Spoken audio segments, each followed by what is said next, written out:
Fala galerinha da internet, beleza? Oscar Paulino aqui na área mais uma vez e hoje nós vamos a mais uma resenha do Paulino. Não, repara que eu tô chupando uma balinha aqui porque hoje minha garganta não tá muito boa, assim, minha garganta tá bem inflamada, na verdade, senão vai ser difícil até de falar. Então por isso que eu tô chupando uma balinha house aqui pra ver se melhora um pouco essa inflamação na garganta aí. Mas hoje vamos lá para mais uma resenha do Paulino. Hoje nós vamos falar sobre uma personagem bastante controversa do universo da DC Comics, né? Bastante carismática, né? E que despertou tanto a admiração como até a atração e desejo por algumas pessoas dentro e fora do universo da DC Comics. E também uma personagem que minha irmãzinha do coração, a Ana Cecília Ferreira, ama de paixão. Inclusive eu vou dedicar a ela essa análise aqui, eu dedico a ela esse vídeo. Eu vou fazer uma análise profunda, sincera e verdadeira da Arlequina, doutora Harley Frances Kinsella. Mas antes disso, se você ainda não é inscrito, já se inscreve no canal. Ao final do vídeo, se você gostar do vídeo aí, dá aquele famoso curtizão. Ativa o sininho logo após você se inscrever para você saber sobre novos vídeos que vão surgir aqui no canal. E vamos lá para mais uma resenha sobre a Arlequina.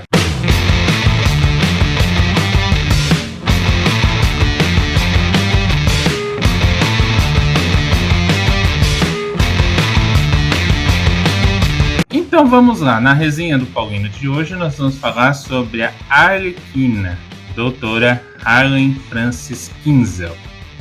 Mas para fazer uma resenha assim, de uma personagem tão controversa, tão carismática e tão querida por muitas pessoas, né, por grande parte dos fãs do universo da DC Comics, vamos partir do início, né? A Arlequina, doutora Harley Frances Kinsella, ela foi muito maltratada na infância e adolescência e também na fase adulta, né? Vocês vão reparar no decorrer dessa minha análise aqui que o abuso, a exploração, tanto sexual como até física, infelizmente é algo que é bastante presente na vida dela, né? Ela foi abandonada pelos pais quando era criança, foi abandonada num colégio de freiras, onde sofreu inúmeros abusos, tanto físico como psicológico, e que de uma certa forma ajudou ela a crescer, principalmente como ser humano. Quando ela saiu desse colégio de freiras, ela fez faculdade, estudou, fez faculdade de medicina, virou médica psiquiatra, né? Fez doutorado, inclusive, para se especializar, e se tornou uma médica bastante renomada na área. Nessa, ela arrumou um emprego no asilo Arkham, dentro de Gotham City, e aí começou a grande derrocada da vida dela. Porque foi lá, dentro do asilo Arkham, que ela conheceu o seu famoso pudinzinho, o Coringa. Ali ela despertou um enorme amor, desejo bizarro, insano por ele. Dali começou uma insana e bizarra história de amor. Ela se apaixonou enlouquecidamente por ele, né? Esse amor foi muito mais da parte dela do que da parte do Coringa, porque o Coringa ele só queria saber de explorar ela, tanto que ele explorou, abusou, até torturou a Arlequina, tanto física como psicologicamente. Só que aí acontecia uma coisa muito estranha, né? Porque quanto mais o Coringa torturava, quanto mais ele judiava da Arlequina, mais ela se apaixonava por ele, mais ela ficava encantada por ele, né? Chega a ser bizarro, né? Chega a ser estranho, né? Em pleno ano de 2020, nos dias de hoje, que as mulheres lutam tanto por independência, de serem reconhecidas na sociedade, de terem os mesmos papéis, os mesmos direitos do que os homens, né? Chega a ser até bizarro, né? em pleno ano de 2020, uma mulher se sujeitar a torturas físicas, psicológicas, a ser ridicularizada, a aceitar um homem abusando dela de todas as formas possíveis e imagináveis, e ela, ao invés dela ficar assustada, ficar apavorada, ficar com medo disso, não, ela fica fascinada, ela fica cada vez mais apaixonada por ele ao seu favor. Ela o chama de pudinzinho, né? E quando o Coringa se enjoa de tanto explorar, de tanto judiar dela, ele simplesmente chuta, abandona a Arlequina à própria sorte, né? E aí ela começa uma batalha, né? Que é bem vista lá no filme dela, Aves de Rapina, né? Para buscar a independência, para buscar a autoafirmação e procurar viver a sua própria maneira, não sendo sombra, né, de uma outra pessoa, como ela foi sombra do Coringa a maior parte dessa carreira dela já como Arlequina, né? Eu fiz aqui um breve resumo aqui da história, da trajetória da Arlequina, né? Inclusive, como eu falei na introdução, eu dedico essa análise profunda, sincera e verdadeira à minha irmãzinha do coração, a Ana Cecília Ferreira. Espero que ela goste dessa análise assim que eu faço, porque ela é enlouquecidamente apaixonada, fanzaça da Arlequina, né? Mas a gente precisa falar alguns aspectos muito interessantes, principalmente a respeito da personalidade dela, né? E que merecem um grande destaque. Eu me baseei num vídeo de uma bacharel em psicologia chamada Lisa Guerra, que inclusive eu vou deixar na descrição aqui do vídeo o link onde ela faz uma análise psicológica bem detalhada sobre a Arlequina. E eu recomendo, inclusive, se você inclusive gosta da Arlequina, gosta na verdade de comics, eu recomendo que você assista também esse vídeo dela, né, que faz uma análise muito interessante de muitas coisas que estão bem presentes na personalidade da Arlequina. Uma das coisas assim que me chamou bastante atenção da análise da Lisa Guerra foi que a Arlequina ela sofre claramente da síndrome de Estocolmo. O que vem a ser a síndrome de Estocolmo? É uma pessoa que se sujeita, é vítima, né, de uma enorme quantidade de abusos, tortura física, tortura psicológica, é abusada e torturada de todas as formas.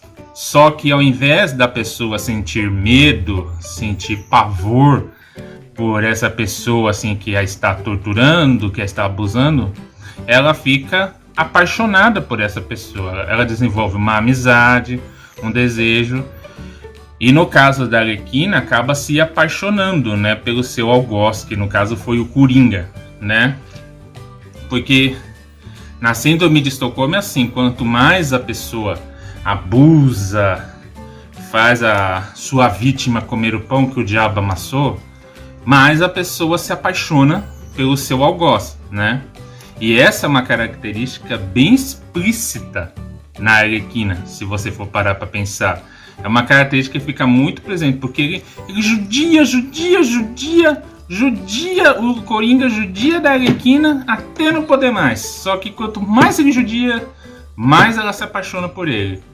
Esse é um sintoma claro e explícito da síndrome de Estocolmo, né? Porque, vamos parar para pensar, né?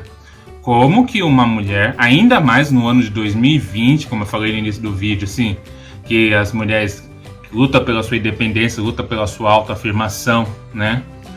Vai se apaixonar por um monstro psicopata da pior espécie como o Coringa. Com certeza não é uma pessoa normal, né? Para se apaixonar pelo Coringa, não é uma pessoa normal, né? Vamos falar a real, né? Não é querendo julgar, assim, quem sofre desse transtorno, sofre desses sintomas aí, né? Mas é uma coisa assim para se pensar, né? Uma outra coisa assim que é bem explícita, isso dá para você ver de forma bem explícita na personalidade da Arlequina, é que ela sofre de um transtorno chamado transtorno de personalidade histriônica. O que vem a ser isso, né?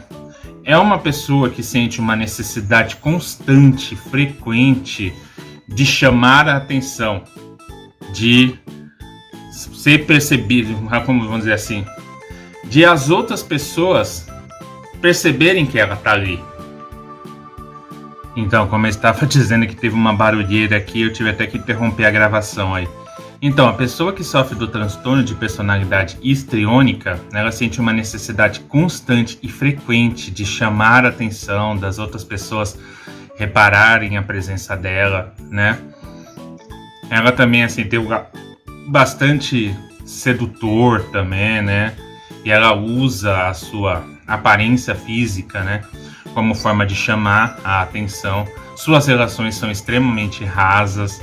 Por muitas vezes ela acaba se envolvendo, assim, se relacionando com determinadas pessoas e depositando uma confiança muito excessiva em pessoas assim que não são dignas de confiança, como é o caso do Doc, que ela exemplifica, né, na explanação dela, que é na verdade um vendedor de lanche, né, de uma lanchonete, que ela deposita uma confiança muito excessiva nele, como se ele fosse a pessoa mais importante do mundo, né?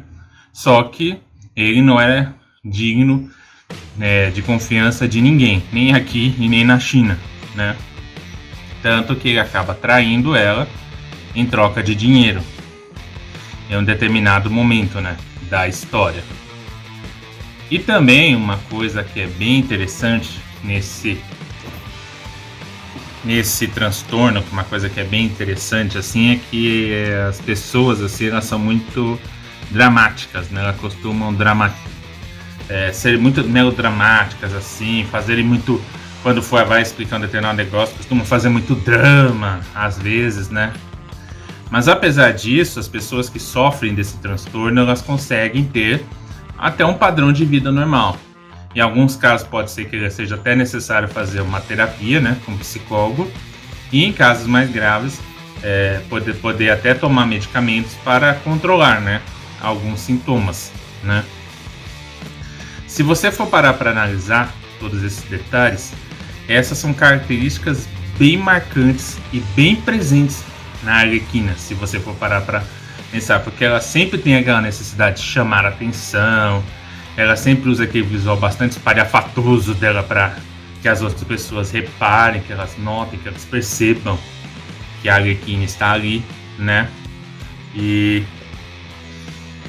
no caso é porque é tanto detalhe assim que às vezes eu acabo até esquecendo aqui. E se ela não for notada, se ela não for reparada no ambiente, ela é capaz até dela morrer, né? Pode prestar atenção, principalmente no filme Aves de Rapina, que isso ficou bastante evidente, que essas características são bem presentes na Arlequina, se você for parar para pensar. E mesmo assim, ela é uma pessoa assim, carismática, apesar assim, dela não ter relações muito rasas, assim, às vezes ela, quando vai se aprofundar numa relação, acaba se depositando uma confiança muito excessiva numa pessoa que não é digna de confiança. Mas isso é algo que está muito presente na característica dela, né? Só que aí que tá, né? Você junta essas duas coisas, junta uma pessoa que deposita confiança excessiva em quem não é digno de confiança, né? Uma pessoa que, mesmo sendo torturada, maltratada, pisoteada, acaba se apaixonando pelo seu agressor, né? Pelo seu algoz. E a questão do visual do palhaço, né? Por que aquele visual de palhaço do Coringa acaba despertando tanta atração, tanto desejo da parte dela por causa disso? Aí vai uma outra característica, né? Que a Lisa abordou, né? Eu achei muito interessante quando ela faz a comparação entre a courofobia e a courofilia. O que é um e outro? A courofobia é o medo, o pavor, né, que uma pessoa tem por palhaço ou por uma pessoa vestida de palhaço. Vários filmes de terror, eles abordam essa ótica, né, do vilão em forma de palhaço, abordando bem essas características, né, que as pessoas têm quando elas sentem medo, sentem pavor de palhaço, né? Essa seria a courofobia. Um dos filmes mais famosos assim que abordou e muito bem essa questão da courofobia é o It, do palhaço Pennywise, né? Ele abordou muito bem a questão da courofobia, né? Só que tem o contraponto disso. Existe também a courofilia. Eu falei da courofobia, mas também tem a courofilia. O que vem a ser a courofilia? É a atração, o desejo, a fascinação que uma pessoa tem por palhaços, né? Se a courofobia é o medo, a rejeição que a pessoa tem por palhaço, a courofilia é exatamente o oposto. É a atração, o desejo enlouquecido que uma pessoa tem por palhaço ou de uma pessoa que se veste de palhaço, né? Já só essas características para explicar bem o porquê ela sentiu esse amor, esse desejo arrebatador pelo Coringa, né? Que ela foi tão pisoteada, tão maltratada. E tem um detalhe também aí, né? Que ela é tão inteligente, né? Que ela própria admitiu que ela planejou diversos e inúmeros crimes bem sucedidos e bem comentados na sociedade de Gotham. Só que o Coringa acabou levando a fama, né? Ela que planejou tudo, ela que fez o crime perfeito e o Coringa levou a fama, né? Tanto que quando o Coringa chuta ela tem que começa uma disputa muito grande, né, para se autoafirmar, para se afirmar como pessoa, para ser ela mesma, para ninguém mais pisar nela, né, como o Coringa pisou tanto, né?